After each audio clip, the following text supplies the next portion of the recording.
Hey guys, welcome to Boiling Point Faith and Fire, where we don't dance around truth and we confront it. I am Brandon and I'm here today with my co host Rory. Hello, Rory. Hello, Brandon. How are you today? I'm so good. That was probably the shortest intro I've ever done because I don't even know why, actually. You Like, caught me off guard. you thought you had time to get half of that cup down. I really thought I was going to have some more coffee, and I was like, "Whoops! Hey, how are you?" Yeah, there's kind of a lot going on right now. So I'm going to, like, what do you have on your agenda today? Oh, you already warned me. Okay, folks, she's been messaging me for like the last 48 hours, going, "All right, I got this. I got to deal with this. I got to talk about this." I'm like, "All right, Yeah.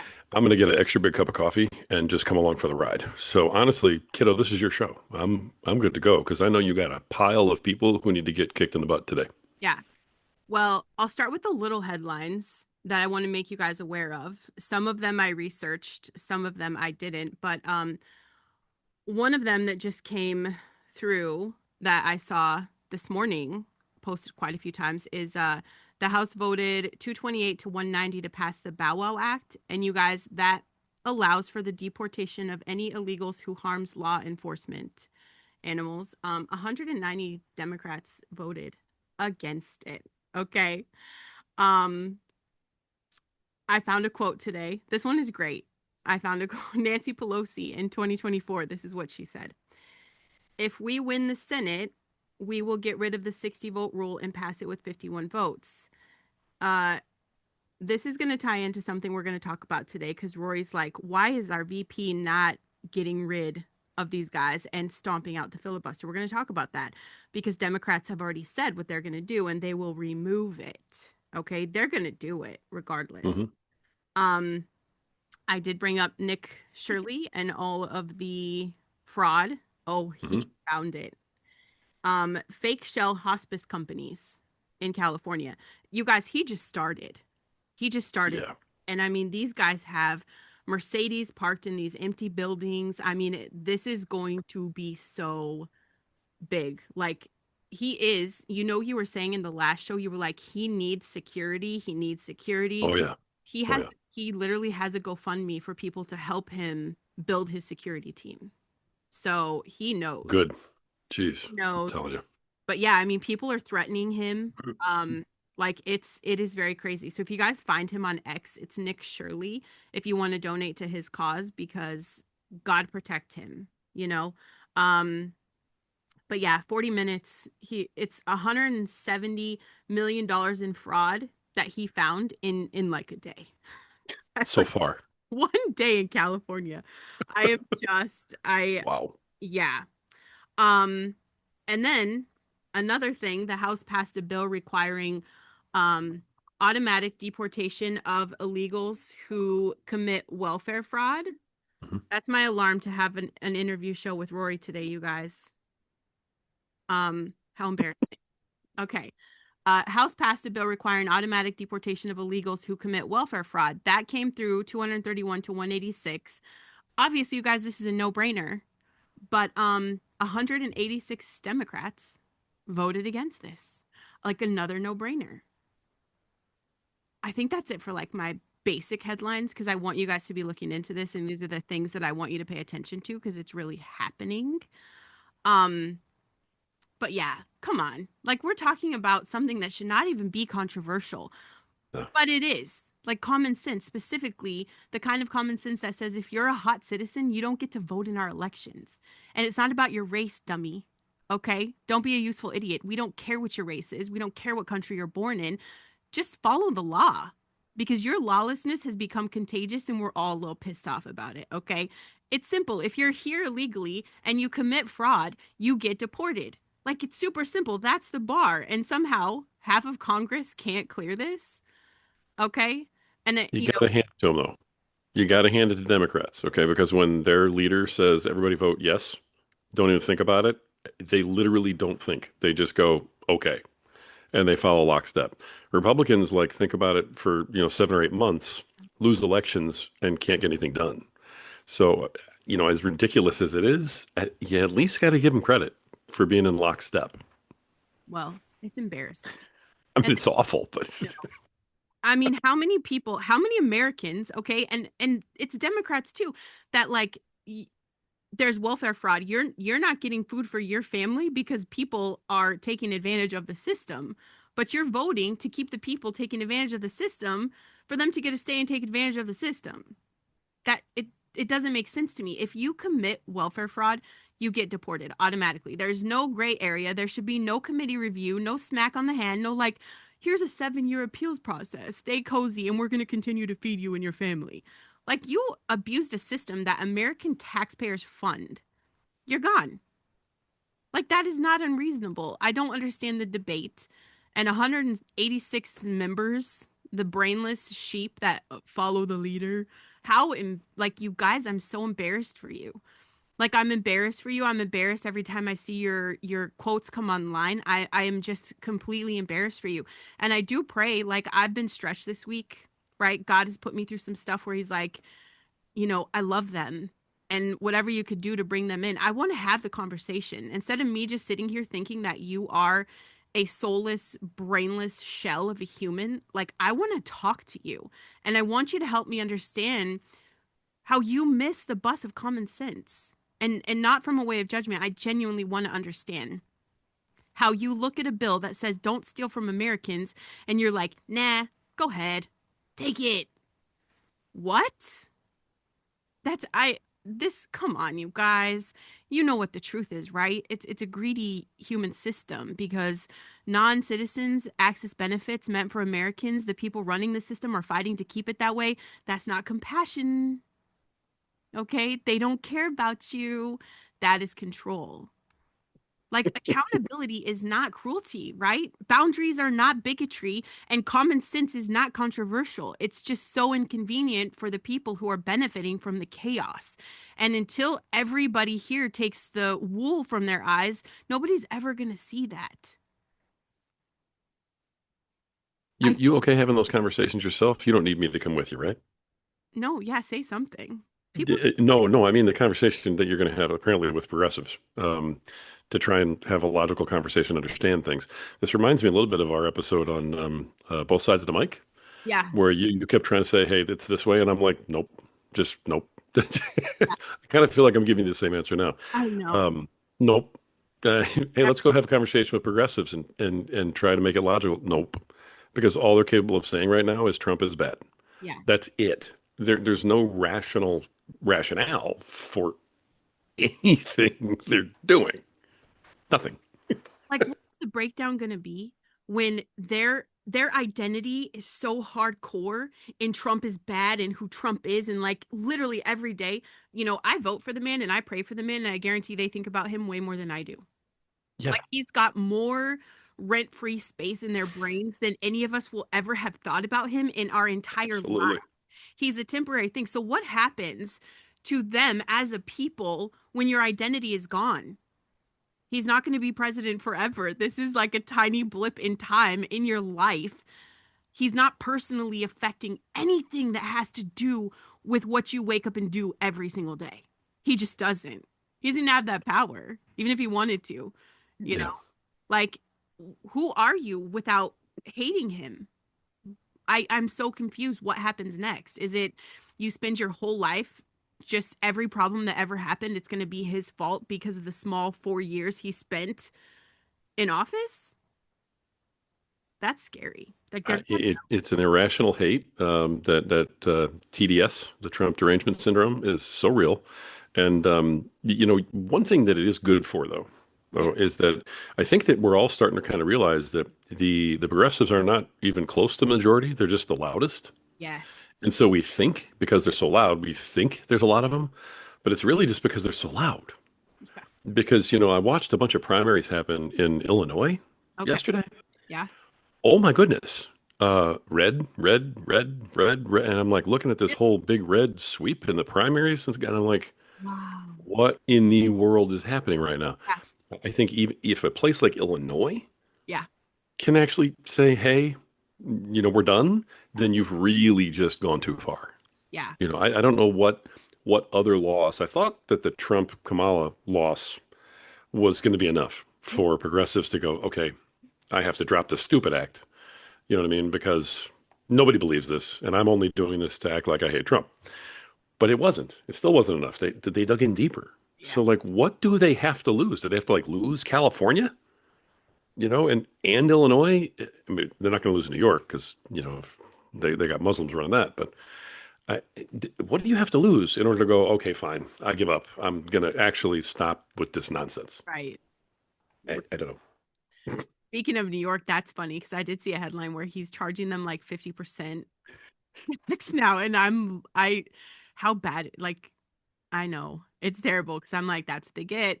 That's what they get. It sucks.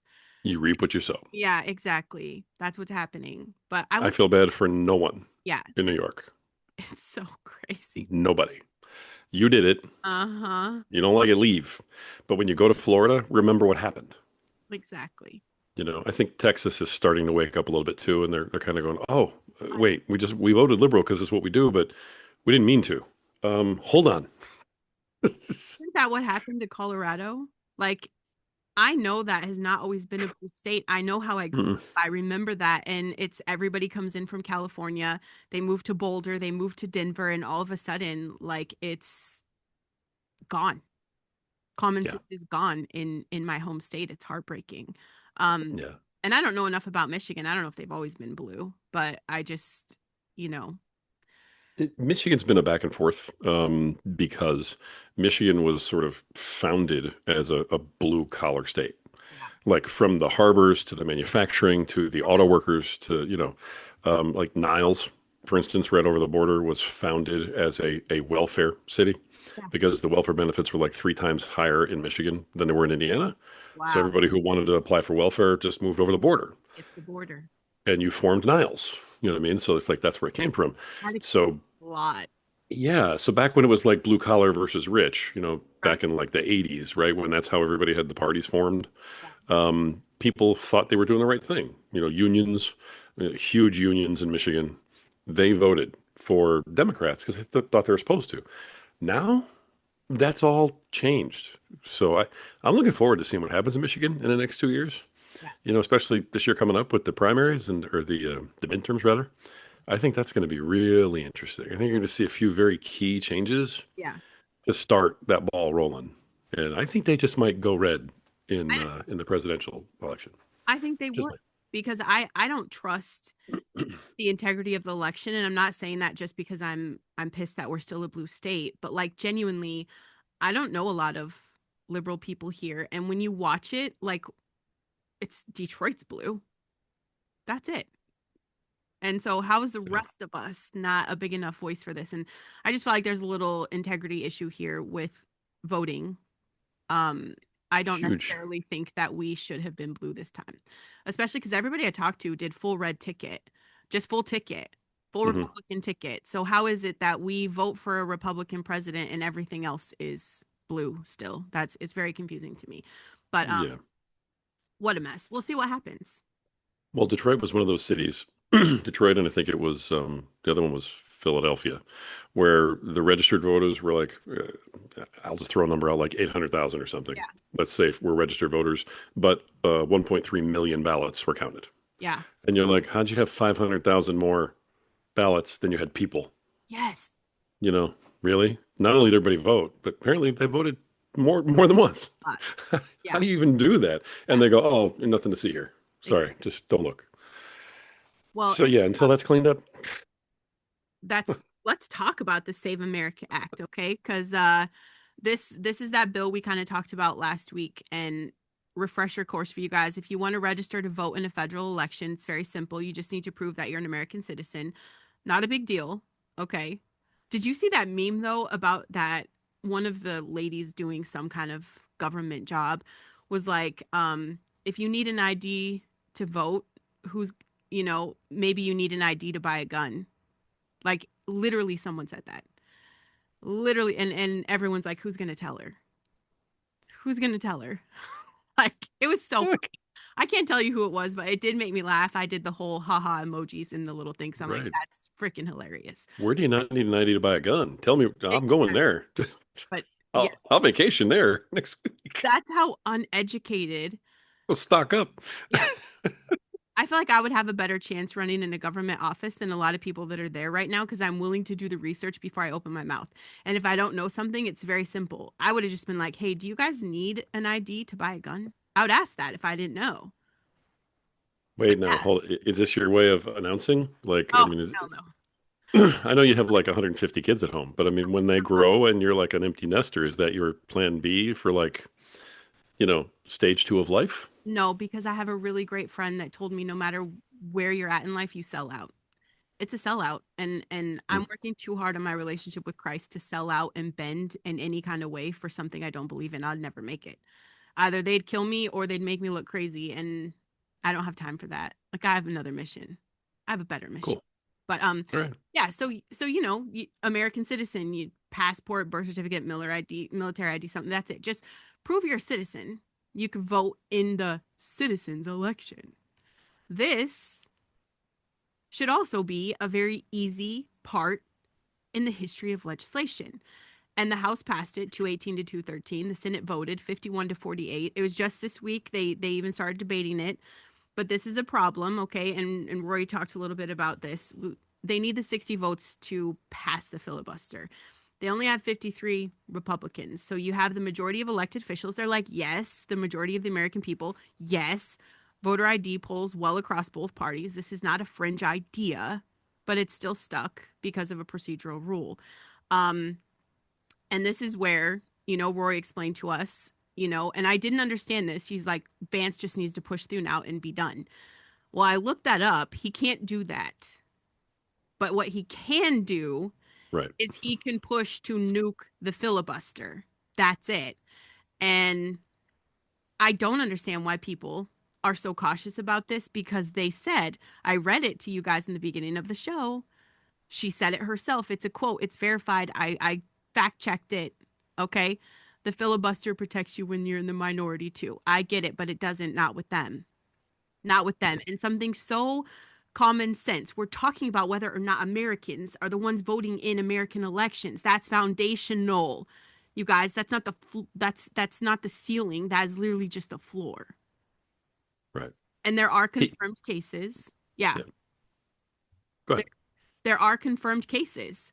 Confirmed and prosecuted cases now of the non-citizens on voter rolls in Ohio, in Georgia, in Texas, I guess Michigan. Are the numbers massive? Yeah. And it's principle. Like one non-citizen vote cancels out one citizen's vote. That's one too many. One is too many. And in places that didn't require voter ID, which makes sense in my state of Michigan because there is no voter ID required, there have been admissions. Like people are actually admitting that something is wrong. So when someone tells you this isn't a problem, I want them to explain, like, why are you fighting so hard to make sure we never verify it then? It's very simple, but it is going But to take Vance coming in and pressing the nuke button. that's exactly where I was going to go. He has the power for that, but he really does have, even though it's not written, where he can't literally walk in and throw Thune out like on his own. Yeah. He can, because of his position, he can walk in and say to Republicans, "We need to replace the leader of the party now," Yeah. and he can raise all of that. Yeah. And everybody it could either, okay, I'm either going to follow the vice president, who's also speaking for Trump, or I'm going to follow Thune. All they need is the door opened because there's people who want to run against Thune and force an election within the party for a new leader. And he's doing a terrible job. And honestly, they have grounds Yeah. through their own, I'm not sure it's called the Constitution, but they have a like their own rules of the party, and how what Thune has to do to qualify to be voted against, or voted out. He's committed every sin you can commit. He's eligible to be booted, but the Republicans are afraid of him. So if you have the vice president come in and say this has to be done, Yeah. now you've got some cover. You've got cover from the fire, and it's like, hey, I'm just getting in lockstep with Vice President Vance and President Trump. That's what I'm doing. And now you look good for doing it because you're following the lead of the two biggest guys in the party. Instead of like being some rogue who tries to step up and fight Thune, then you lose, and then the party hates you. You need a Vance to give you that nudge and that, hey man, you're Yeah. going to be covered. We're going to take fire for you. Go ahead. I need you in here. Because Thune's just useless. We got to get him out. How do we tag Vance in the show? Like we need to tag him so that he knows for him and he just has to do it. Like, I don't know. Do I make a crazy comment about the White House and they'll start listening and then maybe he'll get the message? I don't know how that works.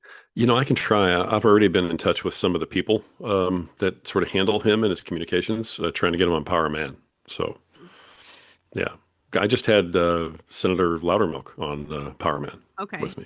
So, and I'm pretty close to getting Senator Yakum on with us. And so I'm pushing for, or Representative Yakum. I'm pushing to get some of these congressional Republicans on my Power Man show to be like, so tell all the men out there why you're being a complete flake.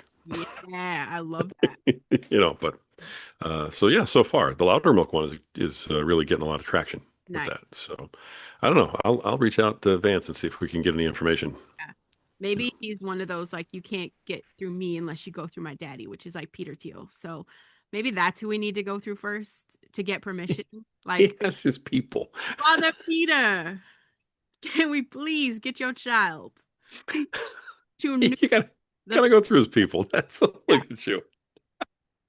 I don't know. It, it's a pain, Yeah. especially when you're an independent show. You know what I mean? We've got a really good following. We're a really big show for an indie podcast, but Yeah. we're not Joe Rogan. So Right.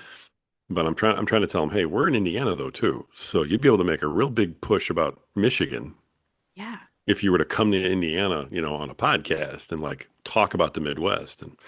And he's like, So we'll see.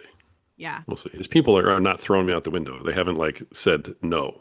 Yeah. So I'm like, well, not a no is kind of a yes. I'll take that. I'm going to keep pushing. Keep going. We'll I see what happens. I also Joe Kent. There is an FBI. This was crazy because This guy. the first thing I read about Joe Kent, I'll just tell you guys, is his resignation letter. And I'm like, ooh, that's ballsy, right? Then I start doing the research and I find out before he wrote that letter, he's under FBI investigation for leaking classified information while serving in a national security role tied to counterterrorism. Okay. So, yeah, he shared sensitive intelligence improperly disclosed. He's in big trouble. And so the crazy thing is that he knows he's in trouble and he writes this big letter stepping away and he framed it as a principled decision rather than an admission of wrongdoing. And his message really centered around disagreeing with the current direction of leadership and not wanting to be part of the decisions he didn't align with, meaning Trump bad, war bad, I'm out. Right. And he made it look like his exit was voluntary, values based, but he didn't mention the investigation. And he's not talking about it at all. Just You, presented this like I have values and ethics and I'm standing on policy and leadership rather than the fact like dude you got busted and nothing says guilt more than freaking quitting when you know the investigation is unleashed. So yeah, we see through your BS, buddy. We see you. yeah. He pulled Marjorie Taylor Greene is what he did. Oh, I'm in a lot of trouble. I've gone way too far. I pissed off all the wrong people. I'm in a lot of trouble. So I'm going to act like I'm quitting of my own volition, and I'm going to go seek refuge with the enemy yeah. until the fire is done. Until the bullets stop flying, and then I'll see what's left of my career. So he did the same thing. He knew if he came out the way he came out, the liberals then would become his friends, Yeah. and that's all he did. Yeah. That's all he did was find shelter with the enemy. And it's like, wow, dude, really, really weak. It's already so low for me to be able to see how common sense is lacking in the liberal mindset, but nothing is lower than someone who has seen that, who has spoken on it, and then is like, well, you guys just love me. You love me. Like, it's so, I don't know how they like look themselves in the mirror anymore at this point. Like, it's lower than a liberal if you're going to go cry to them to try to fill your ego, to think that you're still relevant and you're still going to be okay and that everything is safe and you're this great person. That's worse than that's worse than being a liberal. That's another person who falls under the exact definition of the useful idiot. Uh-huh. Because, the right no longer respects you because of what you've done. The left didn't respect you before, they don't respect you now, but they can use you. So they're going to give you shelter because you have a use to them. But when you no longer have any usefulness, you're not one of them. They're not going to keep you. You're going to be out in the cold at some point. This is a temporary fix. So unless he's planning on being the next male host of The View, Yeah. I'm pretty sure this guy's toast. I'm not sure he could get a job working over at Dick's Sporting Goods at this point. So Right. Ew. yeah, pretty bad. Ew. And, I feel like it is important that we talk about where Israel is today because that's still a big thing that's happening and it's still we're in it, you guys. We're in it.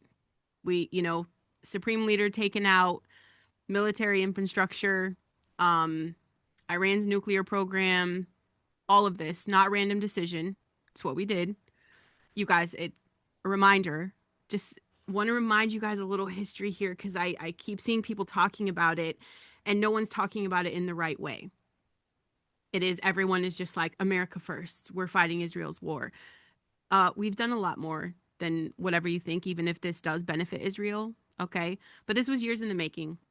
Iran has been the largest state sponsor of terrorism in the world for decades. They're the ones funding Hamas, Hezbollah. They've been, destabilizing the entire Middle East, threatening our allies, and that matters geopolitically, and then working toward the nuclear weapons, and they're lying to everybody about it. Like, can I just make this clear? Nobody woke up one morning, and I don't know Trump personally. I don't know him personally. But if you look at the proof and truth of everything he's done, he's not the kind of person that's going to wake up. I mean, he's brought more peace and more peace talks than any president that I know of. He did not wake up and say, "Hey, let's go to war for fun." It wasn't like a dick swinging contest at this point. Like, this was necessary. This diplomatic road had to be traveled. And it's taken me lots of research to understand this and lots of things that have been happening behind the scene for decades. Okay. Deals have been tried. He tried that. The Iran nuclear deal, like that, got us nowhere. Iran kept, you know, funding proxies and they kept attacking through back channels and they continue to lie. They continue to lie. At some point, we can't be like every other president and just talk, talk, talk. Like the talking has to stop and the action has to start. That's what happened in February. And then we have Israel. They strike Iran's South Pars gas field, and that is the largest natural gas reserve on the entire planet. Israel went after the money because when you're dealing with a regime like Iran, you don't just take out the military, you want to cut the funding. And South Pars is what kept that regime alive economically, from my understanding. Yeah. And so Iran, in response, they didn't come to the table. Okay. Again, I can't tell you guys how much this story reminds me of Pharaoh. Like, Pharaoh got so many chances to do the right thing. They didn't come to the table, they didn't negotiate, they launched missiles at Qatar. And that's a country that had absolutely nothing to do with the strike, nothing. And fun fact, they host one of our largest military bases. And they process like I don't know if it's like a quarter. I don't remember the number. A lot of natural gas. And they cause massive damage there. They hit Yeah. Saudi Arabia. Iran starts swinging at everybody in the room. Neighbors who did not touch them, countries that are minding their own business, and now the entire region is turning against Iran.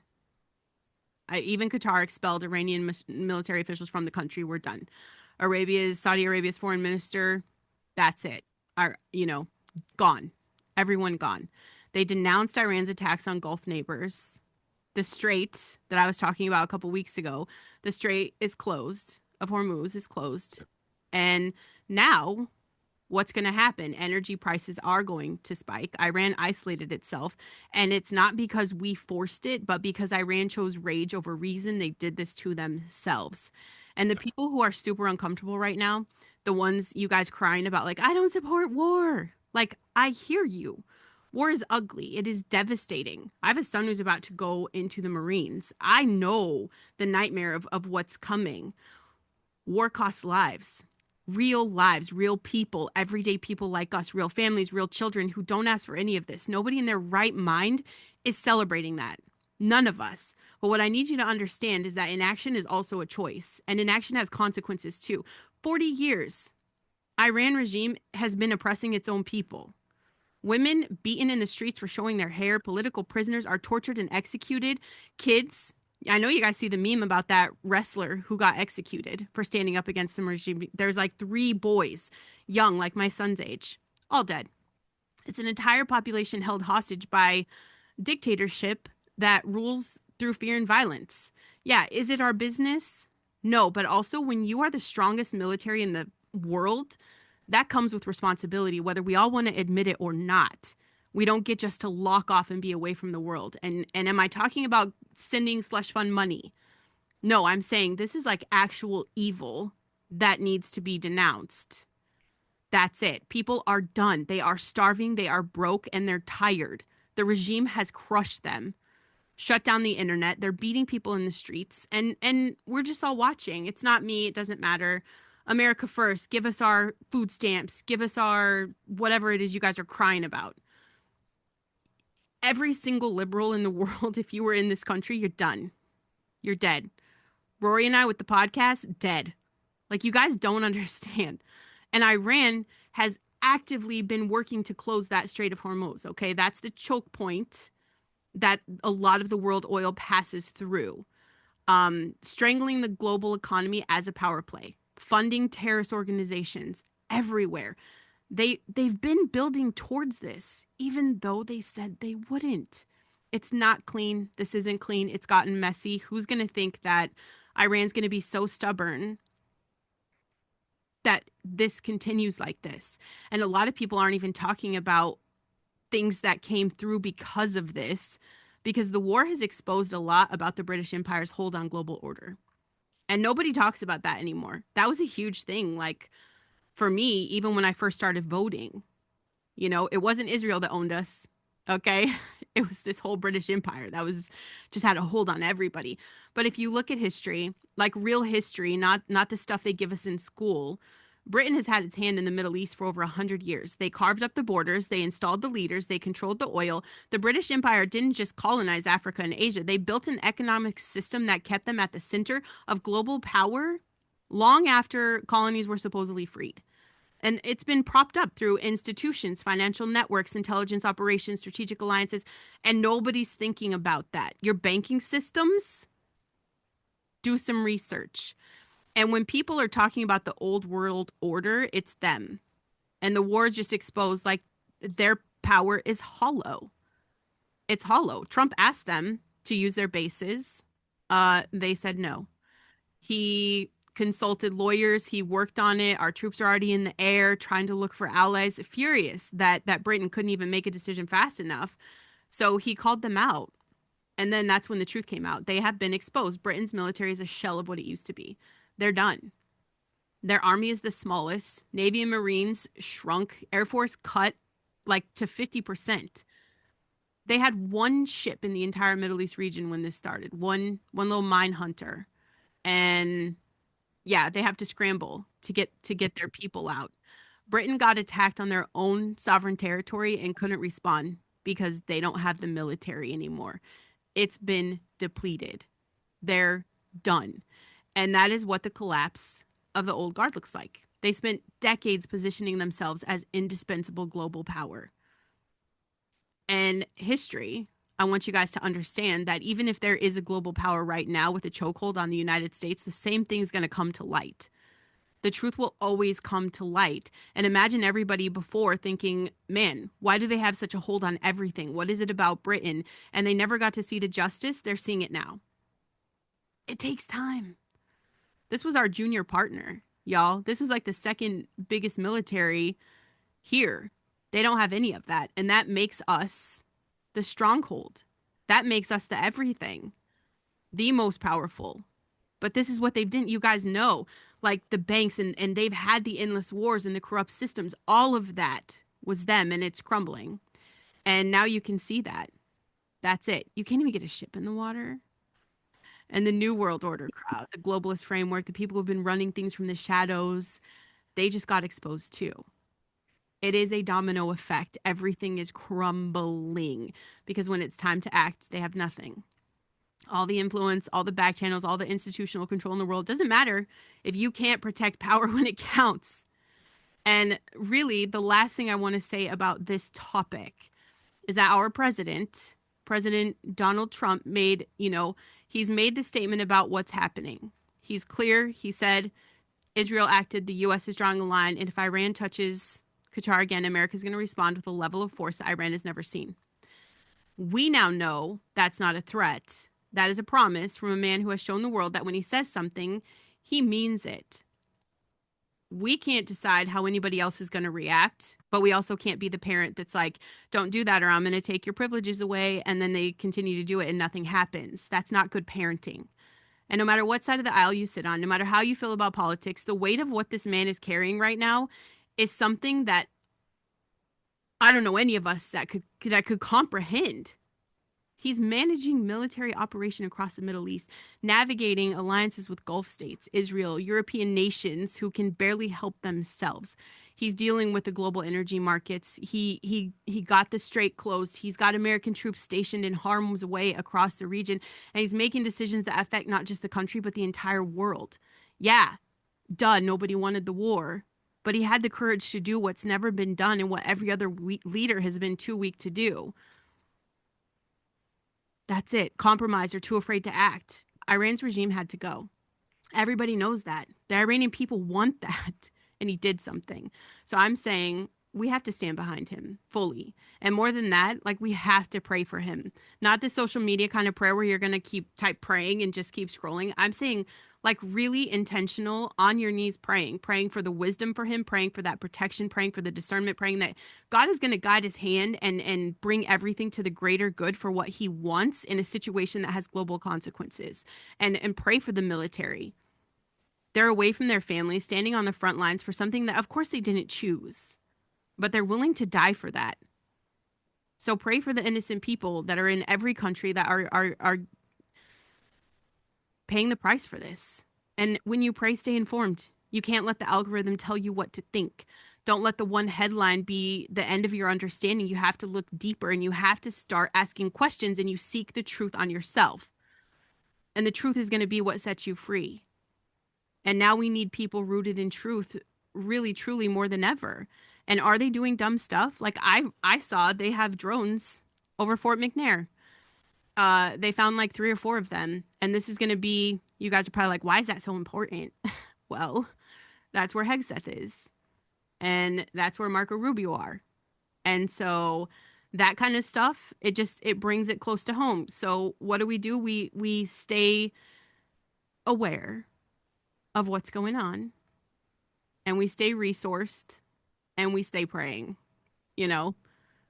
I never want to scare you guys. I'm not a fear merchant. It's never been a part of what the show has been, but even no matter how much Iran reminds me of Pharaoh, when Pharaoh moved against God's people, there was always a ripple effect. Always. But the people who pay attention, the ones, who mark their doors, no one was panicking. They just got prepared, and there's a big difference. Panic is what happens when you don't know who's in control, and preparation is what happens when you do. So stop your doom scrolling. Stop sharing what every social media influencer is getting paid to make you feel and share, and start discerning. Get your spiritual house in order. Like pray with intention, not out of anxiety. Okay? God isn't the spirit of fear. It's the power, it's the love, it's the sound mind. The war is real. The threats are real, but so is God, who's already won, and he's showing this. If you look at the truth for what is happening, he is showing us that people are getting exposed. That's what we wanted. Maybe it's not coming the way we wanted, but we want the exposure, we want the accountability, and that's coming. So, yeah. Hi. That was my rant for today. I think I feel like every other listener out there has been just holding their breath for the last, half an hour. Like, whoa, that was pretty good. Yeah. That was a lot. Yeah. I don't disagree with any of it. So, well done. Well done. And yeah, I don't think we need to close. I think we're good. Well, I need you guys to share the show. So I need you to send this to someone who needs to hear it. I need you to tag our boy, either Peter Thiel or Vice President JD Vance. Don't piss them off if you're tagging them. Oh. Well, just say it nicely, you guys. But it's true. Does he deny it? Would he deny it? I don't think. Just tagged Vice President of the Okay. United States, JD Vance. He has an account. Vance, okay, someone tag him, share it to him, just spam it, email it to him, whatever it is, okay? And you can leave us a review. Leave some, whatever you want to say. We can handle it. And by we, I mean Rory could read the comments and definitely not tell me what you say. Okay. He'll protect you. Don't worry. But you guys, come on. It's, you know, we need your help here getting actual information out. And I'm not going to share stuff that I'm not going to research. So if I say I don't know, I don't. But this stuff, I looked it up. Everything I said in the beginning of the show, keep your eyes open for that. And that's all. Share the show. See ya.